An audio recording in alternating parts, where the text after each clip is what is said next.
Sementara ini yang memanfaatkan itu baru orang-orang besar, istilahnya itu baru perusahaan-perusahaan besar yang bisa mengakses atau menikmati hasil dari batu tersebut. Orang di kalangan menengah ke bawah masih belum mau melirik atau melihat potensi yang sebenarnya ada di Desa Pancur.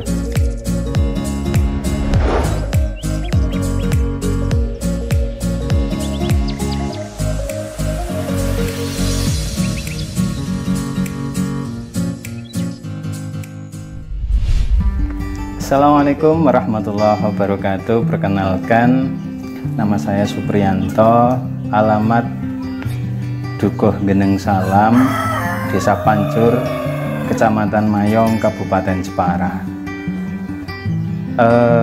Awal mulai usaha pengrajin cobek batu itu saya mulai tahun 2020, tepatnya di bulan Juni. Karena dampak COVID-19, Mei saya kena PHK massal di Kabupaten Jepara. Setelah itu saya menekuni cobek batu karena melihat potensi yang banyak yang ada di Desa Pancur.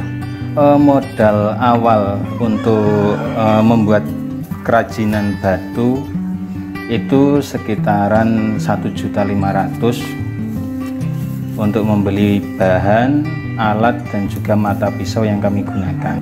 Untuk bahan-bahan itu kami dapat di desa kami sendiri karena desa kami termasuk bahan batu sangat melimpah, sangat luar biasa, tapi sangat banyak, tapi masih sangat sedikit untuk warga yang mau membuat kerajinan-kerajinan seperti cobek, duplak, uleg, asbak, dan lain sebagainya. Terus ditanya lagi menekuni usaha ini karena saya lihat potensi alamnya yang luar biasa. Daripada kita harus keluar merantau atau mencari usaha lain di luar Pancur, batu Pancur itu sebenarnya sangat banyak, dan juga sementara ini yang memanfaatkan itu baru orang-orang besar, istilahnya itu baru perusahaan-perusahaan besar yang bisa mengakses atau menikmati hasil dari batu tersebut. Orang di kalangan menengah ke bawah masih belum mau melirik atau melihat potensi yang sebenarnya ada di Desa Pancur. Di Desa Pancur kami dan teman-teman itu ada hampir 8-9 pengrajin yang mulai melirik usaha ini karena kita lihat ada potensi yang luar biasa yang kita yakin mampu mendongkrak inovasi atau potensi ekonomi secara bersama di Desa Pancur dan juga menjadi home industry batu cobek atau kreasi beberapa cobek karakter yang ada di Desa Pancur. Kendala-kendala yang ketika untuk proses pembuatannya yaitu karena batu itu adalah keras dan jarang orang yang membuat untuk kreasinya. Kendala di awal yaitu memang mata pisau yang sering patah, terus banyak kurang sabar, kurang telaten, dan akhirnya beberapa kali gagal dalam pembuatannya, termasuk pecah, belah, patah, dan lain sebagainya. Untuk cara pemasarannya, kami dan teman-teman pengrajin yang ada di Desa Pancur, sementara kita menggunakan online, WA ke teman-teman, ke grup teman-teman, seling sharing buat status dan dilihat banyak orang, dan alhamdulillah untuk pemasaran cobeknya lumayan banyak dan banyak peminatnya karena batu yang ada di Desa Pancur jenisnya jenis batu padat halus dan sangat baik. Dan ketika digunakan pun batunya itu tidak berpori, tidak ngerenges, dan tidak meluduk. Jenis-jenis cobek yang ada di pasaran itu banyaknya bulat, dari kecil dan besar, dan kami mencoba berkreasi membuat beberapa cobek karakter mulai dari ikan, bentuk oval, bentuk segi 8, dan natural apa adanya batu itu ternyata sangat banyak sekali di pemasaran dan sangat diminati di pasaran. Tentunya banyak sekali kendala-kendala ketika pembuatan karakter dan inovasi yang baru, karena butuh kesabaran lagi dan butuh ketelatenan melihat karakter-karakter baru, seperti ada yang minta Hello Kitty, seperti minta buah seperti pepaya, buah atau bentuk bunga dan lainnya. Pasti kesulitannya banyak di tiap karakter yang diminta oleh pemesan.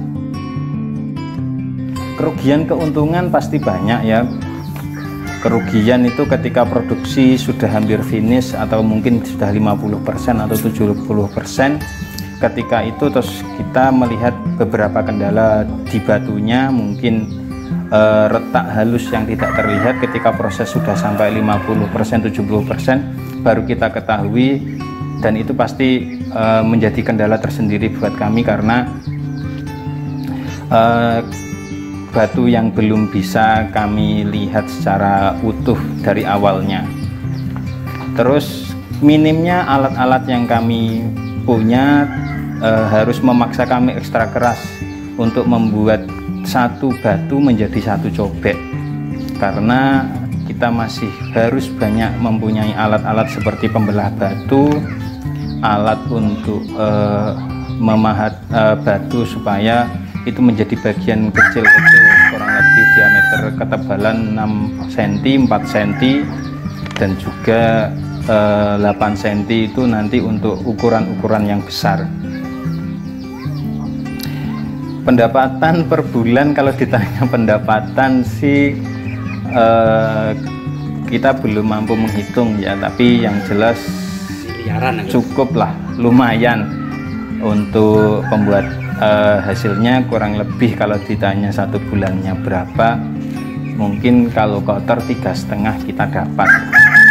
Itu nanti terpotong bahan, material mata pisaunya, karena yang sering banyak menghabiskan itu adalah di mata pisau yang memang masih sangat lumayan mahal untuk kita gunakan batu yang untuk belah batu jenis andesit ini.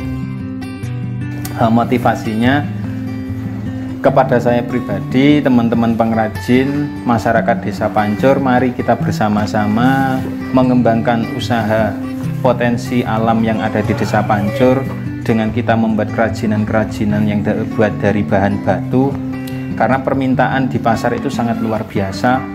Kemarin kita sudah pengiriman sampai luar kota, yaitu Surabaya, Jakarta, Bandung, bahkan kemarin itu juga ada permintaan untuk yang di luar Jawa. Semoga dengan banyaknya permintaan yang ada di luar Jawa dan juga di luar kota, masyarakat Desa Pancur menyadari bahwa batu kita itu sangat luar biasa, banyak peminatnya. Ketika kita buat menjadi kerajinan, kita buat menjadi kreasi, kita buat menjadi sesuatu yang ada nilainya, itu akan menjadi yang sangat luar biasa. Terus untuk pesannya juga kami berharap kepada pemerintah, mulai dari pemerintah desa, pemerintah di tingkat kecamatan dan juga kabupaten, untuk bisa memberikan support kepada kami selaku pengusaha kecil yang mulai merintis usaha kami, mampu memberikan bantuan alat yang kami harapkan supaya kita mampu berkreasi dengan lebih maksimal dan juga lebih banyak memproduksi ini secara massal, sehingga masyarakat bisa menikmati bersama hasil-hasil kreasi atau karakter yang kita buat. Sekian dari saya selaku pengrajin dan dari teman-teman pengrajin yang ada di Desa Pancur. Terima kasih. Wassalamualaikum warahmatullahi wabarakatuh.